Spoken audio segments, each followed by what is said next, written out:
Hi friends, welcome to the YouTube channel Vasani sir chemistry. आजना video lecture में आपणे chapter 2 शुरू करवा जई रह्या छे, जेनुं नाम छे परमाणुनुं बंधारण। एटले ऑब्वियसली चैप्टरना नाम परथी बधाने खबर पड़ी जाए कि आ चैप्टर में आपणे परमाणु शानो बनेलो छे एना बंधारण विषे आपणे समजवानुं छे। तो अहींया चैप्टरनी प्रस्तावना आ विडियो लेक्चर में आपणे चलावीशुं।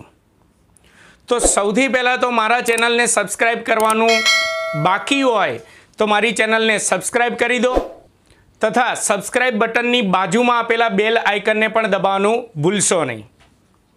चालो आपणे सौथी पहला चैप्टर 2 परमाणुनुं बंधारण जेनी प्रस्तावना समजीशुं।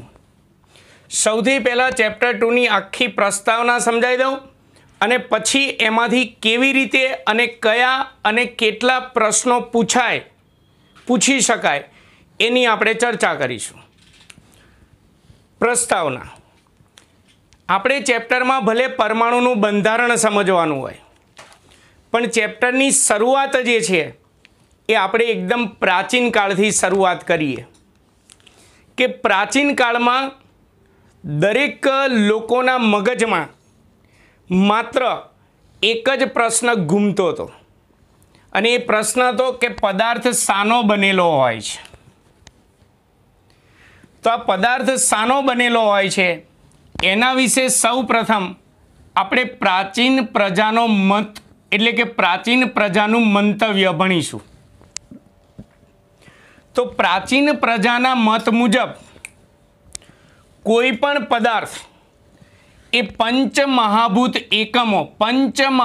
एकमों एटले के मूलभूत 5 एकमों बनेलो होय छे, जेवा के पृथ्वी, हवा, पाणी, आकाश अने अग्नि जेवा पंचमहाभूत एकमों एटले के 5 मूलभूत एकमों थया। जो 1, 2, 3, 4 अने 5 एम आ कुल 5 मूलभूत एकमों पदार्थ बनेलो होय छे एवुं प्राचीन प्रजानुं मंतव्य हतुं।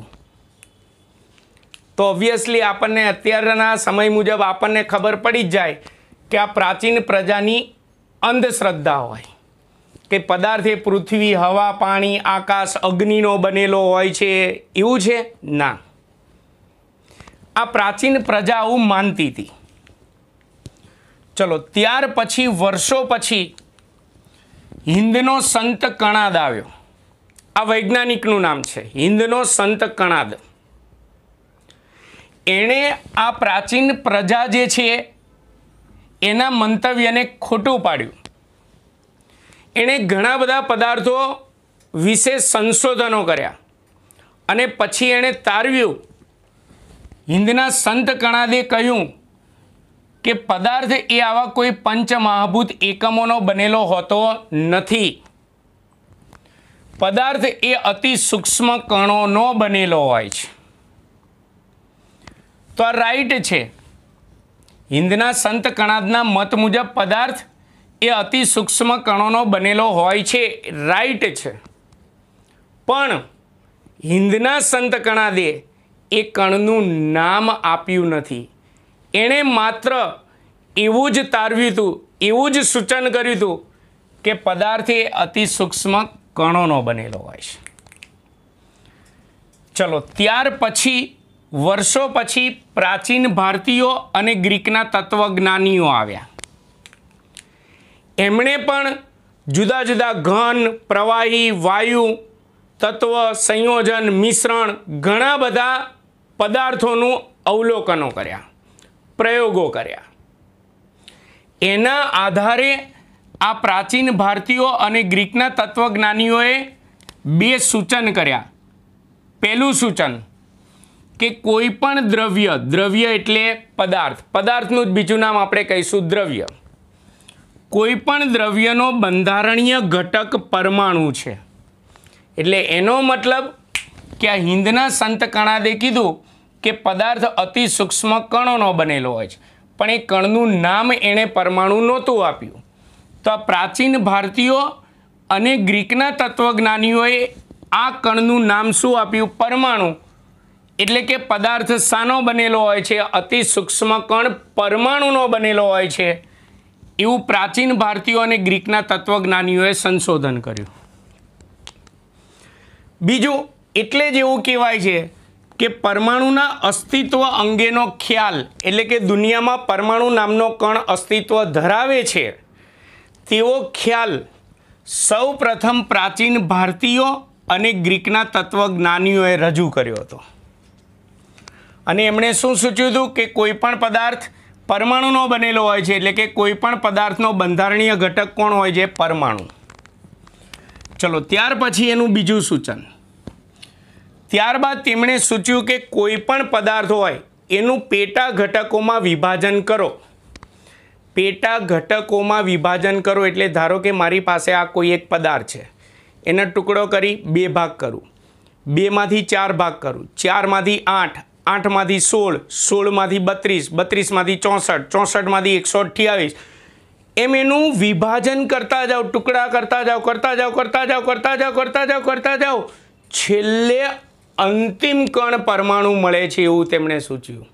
વિચારો, પદાર્થનું વિભાજન કરો તો છેલ્લે અંતિમ કણ પરમાણુ હોય. અંતિમ કણ પરમાણુ એટલે એનો મતલબ પરમાણુ મળ્યા પછી એનું વિભાજન થતું નથી. તો એનો મતલબ કે તેમણે બીજું સૂચન કર્યું કે આ પદાર્થનો અતિ સૂક્ષ્મ કણ પરમાણુ એ અવિભાજ્ય કણ છે, એ પરમાણુનું વિભાજન શક્ય નથી. તો આટલેથી આટલે સુધી ઇતિહાસ સમજ્યા કે અહીંયા આપણે ક્લિયર થયું કે પદાર્થ એ અતિ સૂક્ષ્મ કણ પરમાણુનો બનેલો હોય છે અને પરમાણુ એ અવિભાજ્ય કણ છે. પણ આપણને પ્રશ્ન થાય કે સાહેબ અહીંયા કીધું હિન્દના સંત કણાદે કે પદાર્થ અતિ સૂક્ષ્મ કણોનો બનેલો હોય છે. આ પ્રાચીન ભારતીયો અને ગ્રીકના તત્વજ્ઞાનીઓએ એ કણનું નામ પરમાણુ આપ્યું. તો આપણને પ્રશ્ન થાય કે શા માટે આમણે એ પદાર્થના સૂક્ષ્મ કણનું નામ પરમાણુ જ કેમ રાખ્યું? છગનભાઈ, મગનભાઈ, કનુભાઈ, ડાયાભાઈ, ડોબાભાઈ આવું નામ કેમ ના રાખ્યું? પરમાણુ નામ આપ્યું. તે પરમાણુ શબ્દનો અર્થ સમજીએ. એ પરમાણુ શબ્દ ક્યાંથી આવ્યો, એનો અર્થ શું થાય છે એ આપણે ભણીએ. પરમાણુને પહેલાં કહી દઉં, ઇંગ્લિશમાં એટમ કહેવાય. એટમ હો, આઇટમ નહીં, એટમ. તો પહેલાં આપણે પરમાણુનો અર્થ સમજીએ કે પરમાણુ શબ્દ પહેલાં તો ક્યાંથી આવ્યો? તો એક ગ્રીક ભાષાનો શબ્દ એટોમિયો. ગ્રીક ભાષાનો શબ્દ એટોમિયો પરથી એટમ શબ્દ ઉતરી આવ્યો. એટમ એને ગુજરાતીમાં શું કહેવાય? પરમાણુ. એટલે ટૂંકમાં પરમાણુ એટલે કે એટમ શબ્દ ક્યાંથી આવ્યો છે? તો ગ્રીક ભાષાનો શબ્દ એટોમિયો પરથી ઉતરી આવ્યો છે. અને ગ્રીક ભાષામાં તેનો અર્થ થાય છે જેનું વિભાજન ન કરી શકાય તેવું. એટલે કે ગ્રીક ભાષામાં એટમનો અર્થ થાય છે અવિભાજ્ય. અવિભાજ્ય. તો વિચારો, આ પ્રાચીન ભારતીયો અને ગ્રીકના તત્વજ્ઞાનીઓએ પદાર્થનો જે સૂક્ષ્મ કણ શોધ્યો હતો એ કેવો હતો? અવિભાજ્ય કણ હતો. માટે એમણે એનું એ કણનું નામ શું આપ્યું? પરમાણુ. ઇંગ્લિશમાં તેને એટમ કહે છે. આ રીતે પરમાણુ શબ્દ આપવામાં આવ્યો, પરમાણુ નામ આપવામાં આવ્યું. આ પરમાણુ શબ્દનો અર્થ ભણ્યા. ચલો, ત્યાર પછી પદાર્થ એ પરમાણુ નામના સૂક્ષ્મ કણોનો બનેલો હોય છે, તે અવિભાજ્ય કણ છે, એ બધું શોધાઈ ગયા પછી ડાલ્ટન નામનો વૈજ્ઞાનિક આવ્યો. એણે પરમાણુઓ વિશેનો પોતાનો સિદ્ધાંત રજૂ કર્યો, જે આપણે ચેપ્ટર 1માં ભણી ગયા છીએ. એ સિદ્ધાંતને કહેવાય છે ડાલ્ટનનો પરમાણ્વીય સિદ્ધાંત. એ પરમાણુ વિશેનો સિદ્ધાંત છે, આપણે ચેપ્ટર 1માં ઓલરેડી ભણી ચૂક્યા છે. પણ આ ડાલ્ટનનો પરમાણ્વીય સિદ્ધાંત યાદ કરો, ચેપ્ટર 1. એના પરથી આપણે દ્રવ્ય સંચયનો નિયમ પણ સમજાવી શકાય. આ પણ ચેપ્ટર 1માં આવી ગયો છે. ડાલ્ટનના પરમાણ્વીય સિદ્ધાંત પરથી નિશ્ચિત પ્રમાણનો નિયમ પણ સમજાવી શકાય છે. આ પણ ચેપ્ટર 1માં આવી ગયો છે. ડાલ્ટનના પરમાણ્વીય સિદ્ધાંત પરથી ગુણક પ્રમાણનો નિયમ પણ સમજાવી શકાય છે. આ પણ ચેપ્ટર 1માં આવી ગયો છે. ટૂંકમાં ડાલ્ટનના એ પરમાણ્વીય સિદ્ધાંત પરથી દ્રવ્ય સંચયનો નિયમ, નિશ્ચિત પ્રમાણનો નિયમ, ગુણક પ્રમાણનો નિયમ, આ બધા નિયમ સમજાવી શકાય છે.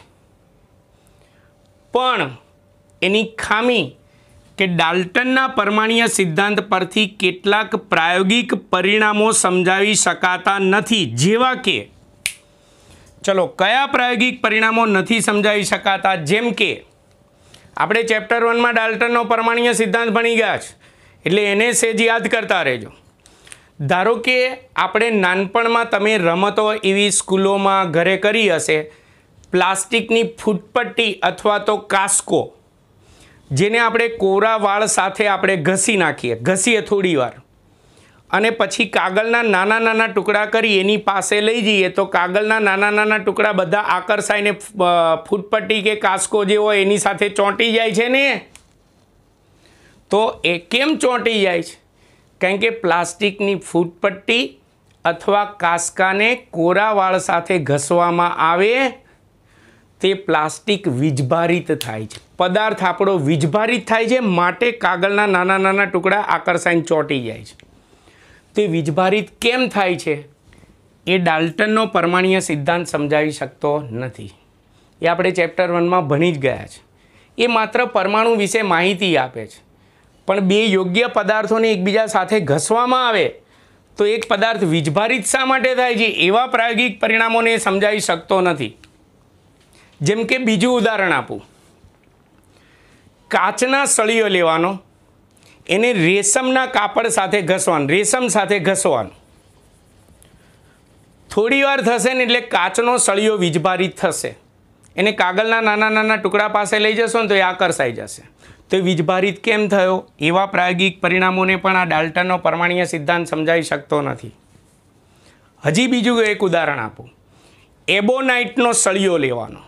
તમે લેબમાં જશો એટલે એબોનાઇટ કેવો હોય એ ત્યાં તમને પ્રેક્ટિકલમાં ખબર પડી જશે. એબોનાઇટનો સળિયો લેવાનો, એને ઊન સાથે ઘસવાનો. ઊન સાથે ઘસો એટલે એબોનાઇટનો સળિયો વીજભારિત થાય. પછી એને કાગળના નાના નાના ટુકડા પાસે લઈ જશો ને તો એ ચોંટી જશે.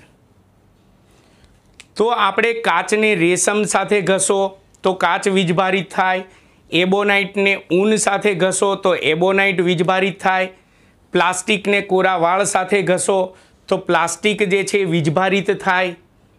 તો બે યોગ્ય પદાર્થોને એકબીજા સાથે ઘસવામાં આવે તો એક પદાર્થ વીજભારિત કેમ થાય છે એવા પ્રાયોગિક પરિણામોને ડાલ્ટનનો પરમાણ્વીય સિદ્ધાંત સમજાવી શકતો નથી. એટલે એવું કહેવાય છે કે ડાલ્ટનનો પરમાણ્વીય સિદ્ધાંત માત્ર ધારણાઓ પર આધારિત હતો, એનો કોઈ પ્રાયોગિક પુરાવો નહોતો. ક્લિયર? ચાલો આગળ. આ બધાએ પદાર્થનો બંધારણીય ઘટક એટલે કે પદાર્થ એ અતિ સૂક્ષ્મ કણ પરમાણુનો બનેલો હોય છે, બધું સમજાયું. આ બધાએ એક જ વસ્તુ સમજાય છે કે પરમાણુ અવિભાજ્ય કણ છે, એટલે કે પરમાણુનું વિભાજન શક્ય નથી.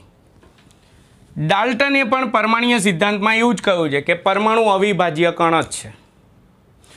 પણ 20મી સદીની શરૂઆતમાં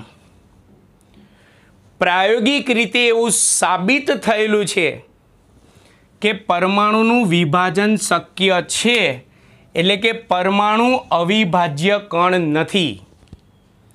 પરમાણુને આપણે જુદા જુદા તેના અવપરમાણ્વીય કણો જેવા કે પ્રોટોન,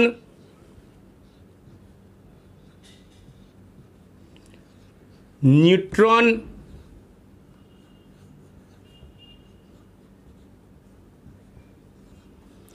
અને ઇલેક્ટ્રોન, આ બધાને પરમાણુના અવપરમાણ્વીય કણો કહેવાય.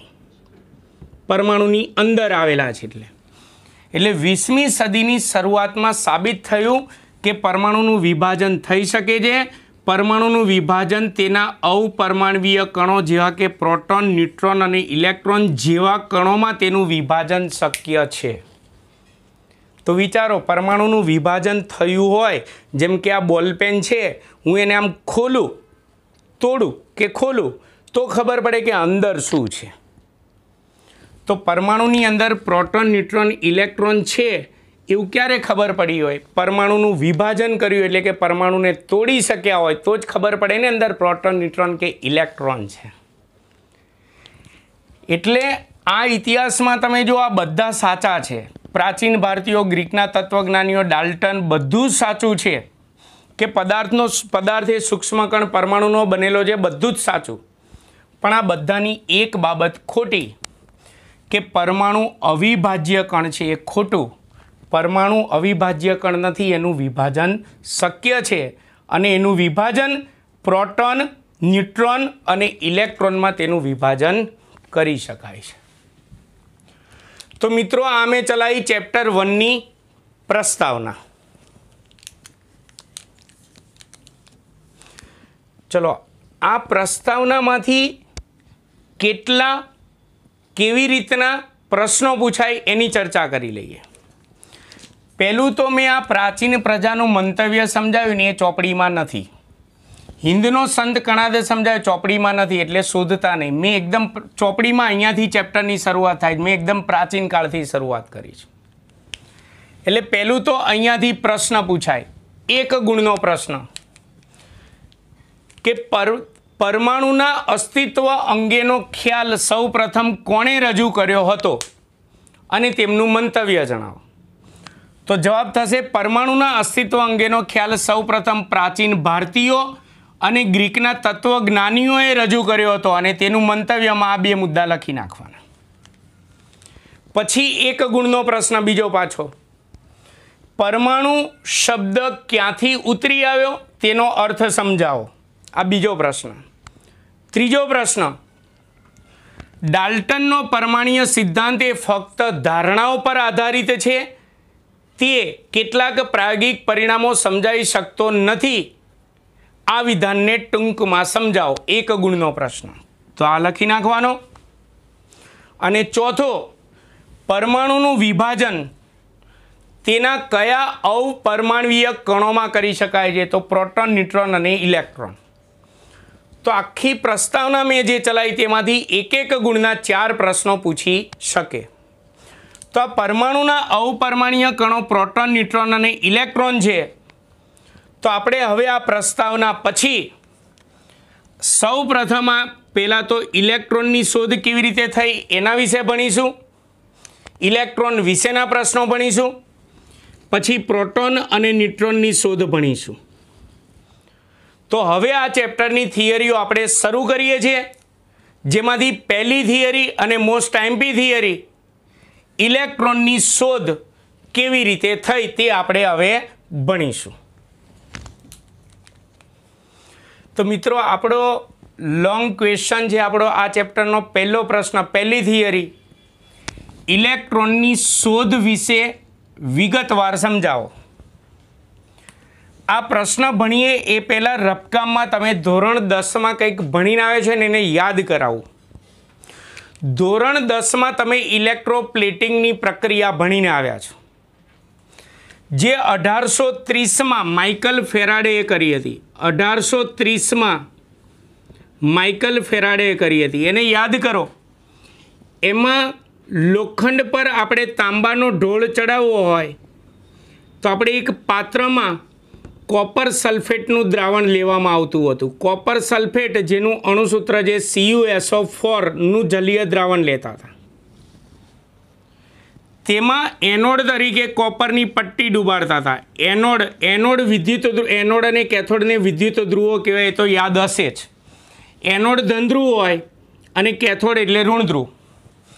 એનોડ તરીકે કોપરની પટ્ટી લેતા હતા અને કેથોડ તરીકે લોખંડની ચમચી, લોખંડનો સળિયો, જેના પર આપણે કોપરનો ઢોળ ચડાવવો છે એની પટ્ટી લેવાની અથવા સળિયો લેવાનો. લોખંડની પટ્ટી લીધી છે.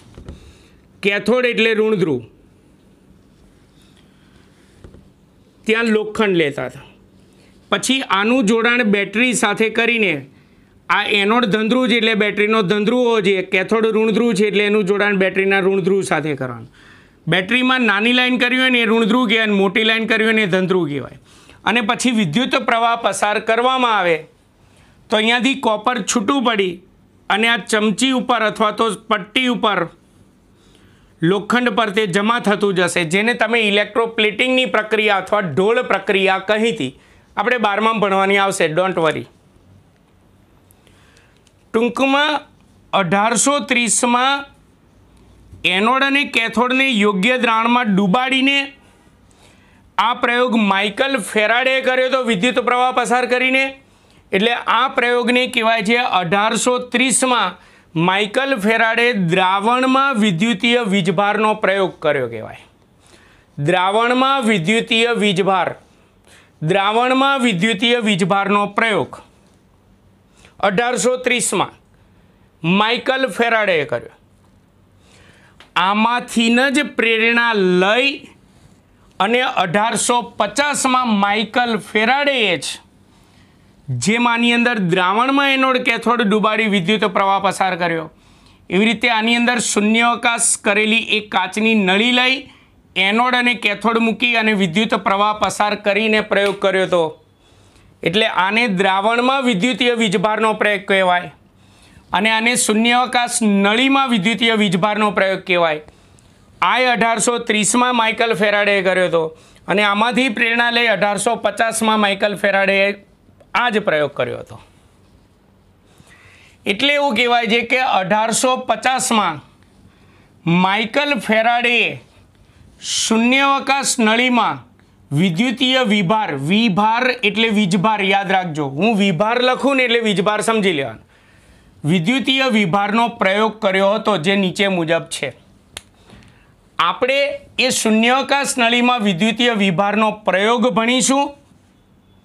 એના દ્વારા આપણે ઇલેક્ટ્રોનની શોધ ભણવાની છે. ક્લિયર? આપણે પહેલો મુદ્દો સમજાયા જાણકારી માટે. આ 10મા ધોરણમાં પ્રક્રિયા આવી ગઈ છે. તો ચાલો આપણે માઇકલ ફેરાડેનો શૂન્યાવકાશ નળીમાં વિદ્યુતીય વિભારનો પ્રયોગ ભણીએ, એના દ્વારા ઇલેક્ટ્રોનની શોધ ભણીશું. ચલો, પ્રયોગના મુદ્દા જે છે એ આકૃતિ પરથી બને છે, એટલે પહેલાં આકૃતિ સમજી લો, પછી હું એના ઉપરથી મુદ્દા બોલીશ.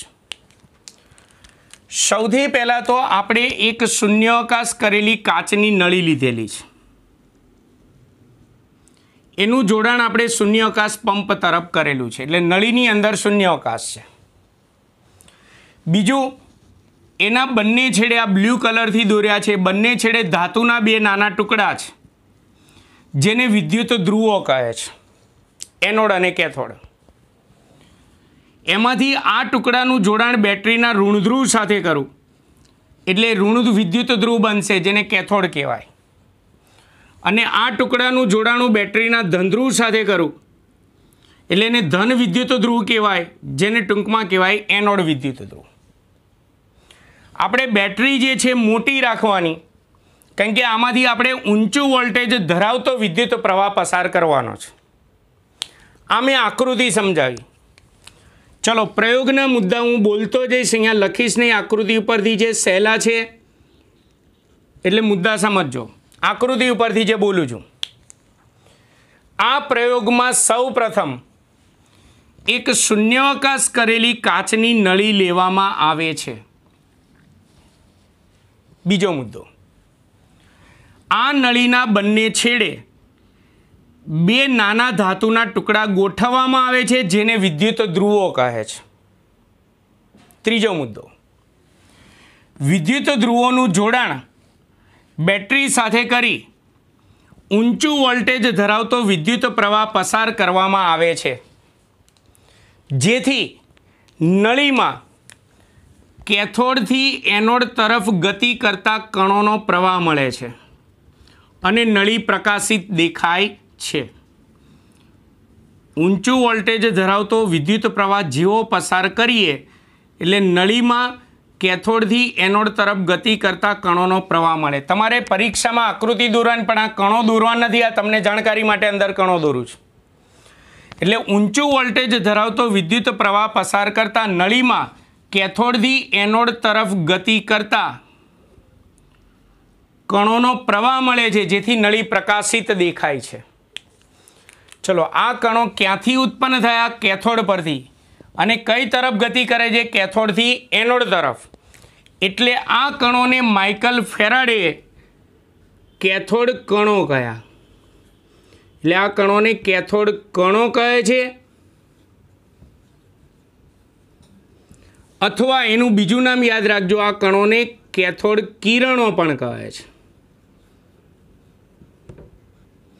એટલે હું કેથોડ કણો બોલું કે કેથોડ કિરણો બોલું તો બંને એક જ, કારણ કે કેથોડ પરથી ઉત્પન્ન થતા હતા. અને આ નળીને કેથોડ કિરણ નળી કહે છે. ક્લિયર? આટલે સુધીના મુદ્દા ફરીવાર હું સમજાવું છું. પ્રયોગના મુદ્દા ફરીવાર બોલું છું. હું આમ 1 2 3 આમ કરું એટલે મુદ્દા નંબર સમજજો.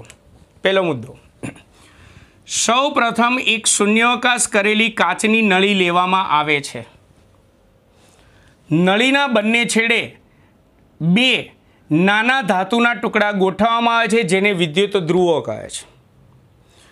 વિદ્યુત ધ્રુવોનું જોડાણ બેટરી સાથે કરી ઊંચું વોલ્ટેજ ધરાવતો વિદ્યુત પ્રવાહ પસાર કરતા નળીમાં કેથોડથી એનોડ તરફ ગતિ કરતા કણોનો પ્રવાહ મળે છે.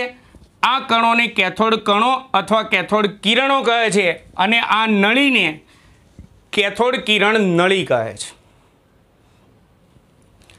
હવે આ કણોની હજી પ્રયોગ શરૂ છે. આ કણોની વર્તણૂક સમજવા માટે, એટલે કે આપણને કઈ રીતે ખબર પડી કે કેથોડ પરથી ઉત્પન્ન થાય અને કેથોડથી એનોડ તરફ ગતિ કરે છે, આપણને નરી આંખે દેખાય જ નહીં. જેમ કે આપણે ટ્યુબલાઇટ ચાલુ કરીએ, તમારે આ ચેપ્ટરમાં આગળ જતા આવશે કે પ્રકાશ એ ફોટોન નામના કણોનો બનેલો હોય, તમારા આગળ જતા ચેપ્ટરમાં આવશે. તમે ટ્યુબલાઇટ ચાલુ કરો તો ટ્યુબલાઇટની અંદર પ્રકાશ દેખાશે, પણ એ ફોટોન નામના કણોનો બનેલો, તો એ ફોટોન કણો ગતિ કરતા દેખાશે નરી આંખે? નહીં. એવું અહીંયા વિચારો કે આ કેથોડ કણો દૃશ્યમાન નથી, આપણને નરી આંખે ના દેખાય, તો આપણને કઈ રીતે ખબર પડે કે કેથોડ પરથી ઉત્પન્ન થાય છે, કેથોડથી એનોડ તરફ ગતિ કરે? એની વર્તણૂક કઈ રીતે ખબર પડે? તો એની વર્તણૂક સમજવા માટે એનોડમાં સૂક્ષ્મ છિદ્રો પાડવામાં આવે છે. 1-2 સૂક્ષ્મ છિદ્ર પાડી દેવામાં આવે, અને એનોડની પાછળના ભાગમાં નળી પર ઝિંક સલ્ફાઇડ નામના સ્ફુરદીપ્ત પદાર્થ નું પડ લગાડવામાં આવે છે. જોજો એની વર્તણૂક સમજવા માટે. આ ઝિંક સલ્ફાઇડ, જેનું અણુસૂત્ર છે ZnS, આ પદાર્થને સ્ફુરદીપ્ત પદાર્થ પણ કહેવાય. સ્ફુરદીપ્ત પદાર્થ પણ કહેવાય, અથવા પ્રસ્ફુરક પદાર્થ પણ કહેવાય. આની કોઈ ડેફિનેશન એટલે કે કોઈ વ્યાખ્યા નથી, સ્ફુરદીપ કે પ્રસ્ફુરક પદાર્થ. સ્ફુરદીપ પદાર્થ અથવા પ્રસ્ફુરક પદાર્થ એટલે એવો પદાર્થ કે જેના પર કોઈ ચોક્કસ કિરણો અથડાય ને, અને જ્યાં અથડાય ને ત્યાં ઝબકારો ઉત્પન્ન થાય. એટલે ટૂંકમાં કિરણોની સામે કંઈક પ્રતિભાવ આપે છે, એવો પદાર્થ છે. એટલે એનું નામ છે સ્ફુરદીપ્ત પદાર્થ અથવા પ્રસ્ફુરક પદાર્થ. અને એમાં ઝિંક સલ્ફાઇડનો ઉપયોગ કરવામાં, એટલે એનોડમાં છિદ્ર પાડી એનોડની પાછળના ભાગમાં નળી પર ઝિંક સલ્ફાઇડ નામના સ્ફુરદીપ્ત પદાર્થનું પડ લગાડવામાં આવે છે.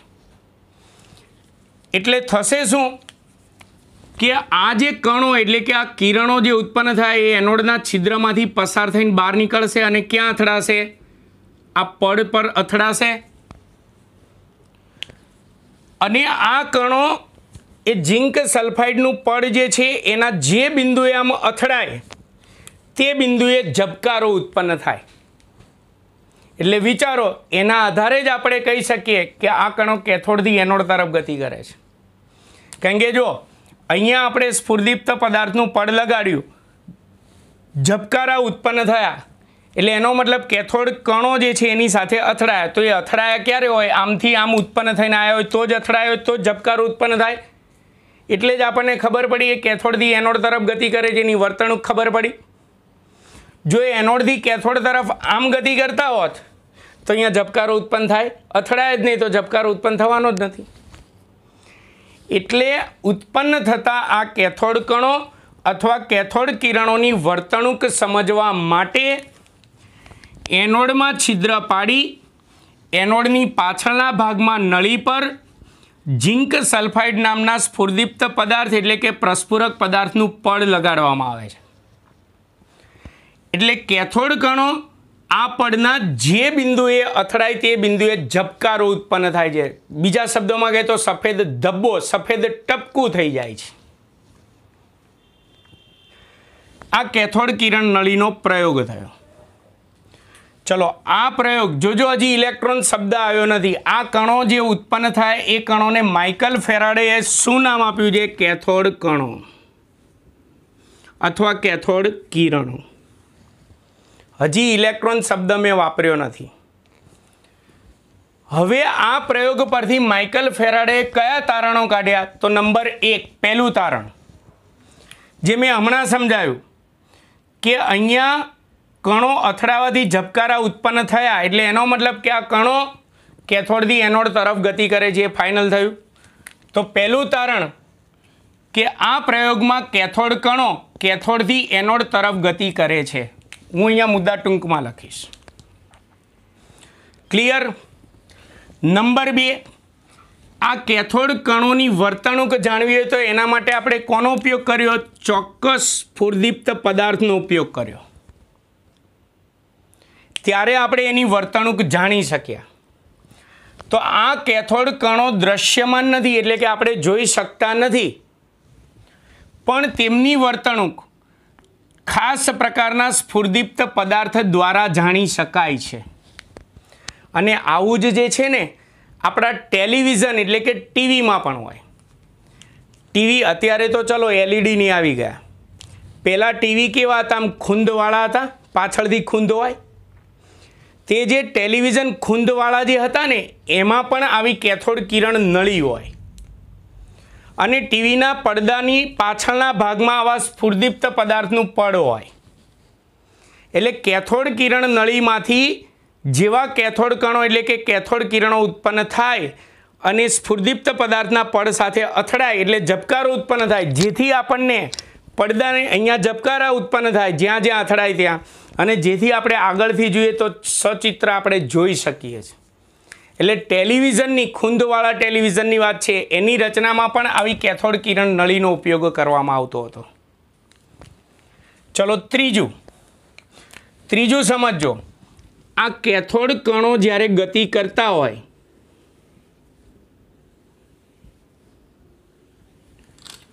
હવે હું એની આજુબાજુ ચુંબકનો ઉત્તર ધ્રુવ અને ચુંબકનો દક્ષિણ ધ્રુવ ગોઠવી દઉં તો વચ્ચે શું હશે? બોલો, ચુંબકીય ક્ષેત્ર. તો હવે ચુંબકીય ક્ષેત્રમાંથી પસાર થાય તો એ સીધી રેખામાં ગતિ ના કરે, એ વાંકા વળી જાય. બીજું, આ કેથોડ કણો જ્યારે આમ ગતિ કરતા હોય ત્યારે ધારો કે હું અહીંયા એક ધાતુની પ્લેટ ગોઠવી દઉં, એક ધાતુની પ્લેટ અહીંયા ગોઠવી દઉં અને આનું જોડાણ બેટરીના ધનધ્રુવ સાથે કરું, આનું જોડાણ બેટરીના આમ ઋણધ્રુવ સાથે કરું. આમ બેટરી જોડેલી સમજી લો અને વિદ્યુત પ્રવાહ પસાર કરું તો અહીંયા વચ્ચે કયું ક્ષેત્ર લાગુ પડશે? વિદ્યુતીય ક્ષેત્ર. તો જ્યારે આ કેથોડ કણો વિદ્યુતીય ક્ષેત્રમાંથી પસાર થાય અથવા ચુંબકીય ક્ષેત્રમાંથી પસાર થાય ત્યારે સીધી રેખામાં ગતિ નથી કરતા, વાંકા વળી જાય છે. કઈ દિશામાં વાંકા વળશે? ઉપર કે નીચે? એ આના પછીના પ્રશ્નમાં આપણે ભણવાના છે. પણ ટૂંકમાં વિદ્યુતીય ક્ષેત્ર અને ચુંબકીય ક્ષેત્રની અસર થાય, પણ જો એના માર્ગમાં ક્યાંય વિદ્યુતીય ક્ષેત્ર કે ચુંબકીય ક્ષેત્ર આવે જ નહીં, ચુંબક ના મૂકો કે આવી પ્લેટો ના મૂકો, તો એ સીધી રેખામાં જ ગતિ કરશે, વાંકા વળશે નહીં. એટલે એણે ત્રીજું તારણ કાઢ્યું કે વિદ્યુતીય અને ચુંબકીય ક્ષેત્રની ગેરહાજરીમાં હાજરી હોય તો એ વળી જશે, વાંકા વળશે, સીધી રેખામાં ગતિ નહીં કરે. કઈ દિશામાં વાંકા વળશે? તો આપણે આના પછીની થિયરીમાં ભણવાના છે. પણ એની ગેરહાજરી હોય ત્યારે તે સીધી રેખામાં ગતિ કરે છે. અને નંબર 4, વિદ્યુતીય ક્ષેત્ર અને ચુંબકીય ક્ષેત્રની હાજરીમાં, ચલો ગેરહાજરીમાં સીધી રેખામાં ગતિ કરે છે. એની હાજરી હોય તો મેં હમણાં કીધું વાંકા વળી જાય. અને કઈ દિશામાં વાંકા વળે આના પછીના પ્રશ્નમાં ભણવાના જ છીએ. પણ કહેવાનો મતલબ વિદ્યુતીય ક્ષેત્ર અને ચુંબકીય ક્ષેત્રની હાજરીમાં તેઓ ઋણ વીજભારિત કણો જેવી વર્તણૂક દર્શાવતા હતા. એટલે આગળ જતાં એનું નામ કેથોડ કણો જે છે એના બદલે શું નામ આપવામાં આવ્યું? ઇલેક્ટ્રોન તરીકે ઓળખાયા. આ રીતે ઇલેક્ટ્રોનની શોધ થઈ. એટલે તમે વિચારો, તમને 8, 9, 10માં એવું કહેવામાં આવ્યું છે કે ઇલેક્ટ્રોનની શોધ કોણે કરી? તો જે થોમ્સને. 11, 12 સાયન્સમાં પણ પૂછાય કે ઇલેક્ટ્રોનની શોધ કોણે કરી? તો આપણે જે થોમ્સન જ લખવાનું છે. પણ વાસ્તવમાં જે થોમ્સન પહેલાં ઇલેક્ટ્રોનની શોધ કોણ કરી ચૂક્યા હતા? માઇકલ ફેરાડે કરી ચૂક્યો હતો. પણ માઇકલ ફેરાડે ત્યારે એનું નામ શું આપ્યું હતું? કેથોડ કણો નામ આપ્યું હતું, કેથોડ કિરણો નામ આપ્યું હતું. ત્યાર પછી આગળ જઈને એ ઋણ વીજભારિત કણો જેવી વર્તણૂક દર્શાવતા હતા. એટલે જે થોમ્સને એનું નામ બદલીને શું કર્યું છે? ઇલેક્ટ્રોન. એટલે આપણે એવું કહીએ છીએ કે ઇલેક્ટ્રોનની શોધ કોણે કરી? તો જે થોમ્સને. આ પહેલાં જેવું થયું કે બળદગાડું જતું હોય, ગાડા નીચે કૂતરું ચાલતું હોય, એટલે કૂતરાને એમ જ હોય કે ગાડાની અંદર ઉપર જેટલું વજન છે પોતે ખેંચી રહ્યો છે. વાસ્તવમાં એ વજન કોણ ખેંચે છે? બળદિયો. એટલે આપણે અહીંયા ઇલેક્ટ્રોનની શોધ કોણે થઈ? તો જે થોમ્સને. પણ વાસ્તવમાં એની શોધ કોણે કરી છે? માઇકલ ફેરાડે કરી છે. ક્લિયર એટલું? ચલો નંબર 5, 5મું તારણ. આ કેથોડ કણો એટલે કે કેથોડ કિરણો એટલે કે હવે એનું નામ શું છે? ઇલેક્ટ્રોન. એ આ પ્રયોગમાં 2 બાબતો પર આધાર રાખતા નથી હું બોલું છું. કઈ 2 બાબત? નંબર 1, અહીંયા વિદ્યુત ધ્રુવો કોઈ પણ ધાતુના લો ચાલે. એવું નથી કે કોપરના જ વિદ્યુત ધ્રુવ લેવા, કે લોખંડના જ વિદ્યુત ધ્રુવ લેવા, કે કે પછી એલ્યુમિનિયમના વિદ્યુત ધ્રુવો લેવા. ટૂંકમાં અહીં ઉત્પન્ન થતા કેથોડ કણો એ વિદ્યુત ધ્રુવોના પદાર્થ પર આધાર રાખતા નથી. આ પહેલી બાબત. બીજી બાબત, આ કેથોડ કણો એ આ નળીમાં ભરેલા વાયુના સ્વભાવ પર આધાર રાખતા નથી. એટલે અહીંયા પ્રશ્ન થાય, સાહેબ તમે તો કીધું હતું નળીમાં શૂન્યાવકાશ કરેલો છે. શૂન્યાવકાશ એટલે હવાની ગેરહાજરી, એટલે કોઈ પણ વાયુની ગેરહાજરી. રાઈટ છો તમે. શૂન્યાવકાશ એટલે વાયુની ગેરહાજરી, એને પણ શૂન્યાવકાશ કહેવાય. પણ કેમેસ્ટ્રીમાં તમે કોઈ પણ બંધ પાત્રમાં તમે નિષ્ક્રિય વાયુ કોઈ પણ ભરી દો. ચેપ્ટર 3માં નિષ્ક્રિય વાયુ આવશે. Helium, neon, argon, krypton, xenon, radon, આ બધા નિષ્ક્રિય વાયુઓ છે. તો તમે પંપ દ્વારા આની અંદર નિષ્ક્રિય વાયુ ભરી દો ને એટલે તમે શૂન્યાવકાશ કર્યું કહેવાય. એટલે ટૂંકમાં અહીંયા શૂન્યાવકાશ કરવા માટે અંદર શું ભર્યો છે? નિષ્ક્રિય વાયુ. એ હિલિયમ હોય, નિયોન હોય, ક્રિપ્ટોન, આર્ગોન, ઝેનોન, રેડોન ગમે તે હોય. નળીમાં જે ઉત્પન્ન થતા કણો જે કેથોડ કણો કેથોડથી એનોડ તરફ જ ગતિ કરશે, અંદર ભલે ગમે તે નિષ્ક્રિય વાયુ ભરેલો હોય. એટલે એનો અર્થ કેથોડ કણો એ નળીમાં ભરેલા વાયુના સ્વભાવ પર આધાર રાખતા નથી. આ રીતે માઇકલ ફેરાડે કેથોડ કિરણ નળી એટલે કે શૂન્યાવકાશ નળીમાં વિદ્યુતીય વિભારનો પ્રયોગ કરી અને કેથોડ કણો શોધ્યા. અને આ કેથોડ કણો વિદ્યુતીય અને ચુંબકીય ક્ષેત્રની હાજરીમાં ઋણ વીજભારિત કણો જેવી વર્તણૂક દર્શાવતા હતા, જેથી આગળ જતા આ જ કણો ઇલેક્ટ્રોન તરીકે ઓળખાયા. આ રીતે ઇલેક્ટ્રોનની શોધ થઈ. એટલે આપણે ધ્યાન રાખજો, ઇલેક્ટ્રોનની શોધ કોણે કરી એવું લખે તો માઇકલ ફેરાડે પાછા ના લખતા, જે થોમ્સન જ લખવાનું છે. ક્લિયર? આ ઇલેક્ટ્રોનની શોધનો પ્રયોગ પૂરો કર્યો. આમાંથી કેટલાક MCQ પણ પૂછાય છે, હું MCQ પણ સોલ્વ કરાવી દઉં. પહેલો MCQ, શૂન્યાવકાશ નળીમાં વિદ્યુતીય વિભારના પ્રયોગમાં કેથોડ કણો અથવા તો કેથોડ કિરણો કઈ દિશામાં ગતિ કરે છે? તો કેથોડથી એનોડ તરફ. આ પહેલો પ્રશ્ન. બીજો MCQ, કેથોડ કિરણ નળીમાં ઉત્પન્ન થતા કેથોડ કણોની વર્તણૂક જાણવા માટે નીચેનામાંથી કયા સ્ફુરદીપ્ત પદાર્થનો ઉપયોગ થાય છે અથવા કયા પ્રસ્ફુરક પદાર્થનો ઉપયોગ થાય છે? તો ઝિંક સલ્ફાઇડ ZnS. નામે યાદ રાખજો, અણુસૂત્ર યાદ રાખજો. ઝિંક સલ્ફાઇડ અણુસૂત્ર ZnS. પછી વિદ્યુતીય અને ચુંબકીય ક્ષેત્રની ગેરહાજરીમાં કેથોડ કણોની યોગ્ય વર્તણૂક પસંદ કરો. તમને ABCDમાં 4 વિધાન આપેલા હશે, તો એમાંથી તમારે વિધાન પસંદ કરવાનું. ગેરહાજરીમાં કીધું છે એટલે કેથોડ કણો સીધી રેખામાં ગતિ કરે છે એવું યાદ રાખો. એની હાજરીમાં એ સીધી રેખામાં ગતિ નથી કરતા, એ વાંકા વળી જાય. પણ કઈ દિશામાં વાંકા વળશે એ આની પછીની થિયરીમાં આપણે ભણવાના છીએ. એટલે અત્યારે હાલ પૂરતું એવું યાદ રાખો કે ગેરહાજરીમાં સીધી રેખામાં ગતિ કરે છે અને હાજરીમાં ઋણ વીજભારિત કણો જેવી વર્તણૂક દર્શાવે છે. તો મિત્રો, આ થઈ ઇલેક્ટ્રોનની શોધ વિશેની થિયરી.